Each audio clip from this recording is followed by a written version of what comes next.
अस्सलाम वालेकुम दोस्तों, 4 रकात वाली नमाज के अंदर अगर कोई शख्स सूरह फातिहा के बाद में सूरत मिलाना भूल जाए और उसको बाद में याद आए कि मैंने तो सूरत पढ़ी ही नहीं है, तो अब वो क्या करे? उसकी नमाज अदा होगी या उसकी नमाज अदा नहीं होगी, या उसको अपनी नमाज दुरुस्त करने के लिए सजदा सहू करना पड़ेगा या बगैर सजदा सहू के नमाज अदा हो जाएगी? सब कुछ जानेंगे इस वीडियो में। दोस्तों, नमाज के अंदर अगर कोई शख्स सूरह फातिहा के बाद में सूरत नहीं मिलाता है और उसको बाद में याद आता है तो वो आखिर में सजदा सहू कर ले, इससे नमाज अदा हो जाएगी। क्योंकि नमाज के वाजिबात में है सूरह फातिहा के बाद में सूरत मिलाना, ये वाजिब है। तो अगर कोई नमाज के अंदर सजदा सहू कर लेगा इस गलती के बाद में तो उसकी नमाज अदा हो जाएगी।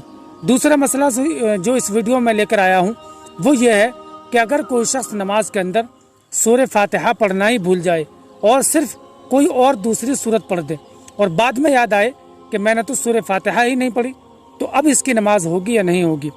तो दोस्तों, यहाँ पर भी अगर कोई शख्स सजदा सहू कर लेगा तो इससे उसकी नमाज अदा हो जाएगी। तो आज की वीडियो मैंने 2 मसले बताए हैं। पहला मसला, अगर कोई शख्स सूरत मिलाना भूल जाए तो उसकी नमाज भी सजदा सहू से अदा हो जाएगी। अगर कोई शख्स सूरह फातिहा ही पढ़ना भूल जाए तो उसकी नमाज भी सजदा सहू करने से अदा हो जाएगी। लेकिन दोस्तों, एक बात ये भी याद रखने की है कि अगर कोई शख्स भूले से ये गलती करे तब नमाज अदा होगी।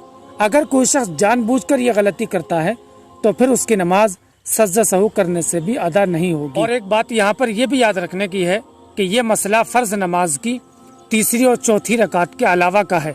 अगर कोई शख्स फर्ज नमाज की तीसरी और चौथी रकात में सूरह फातिहा पढ़ना भूल जाता है तो फिर उसको सजदा सहू करने की भी जरूरत नहीं है, बगैर सजदा सहू किए नमाज अदा हो जाएगी।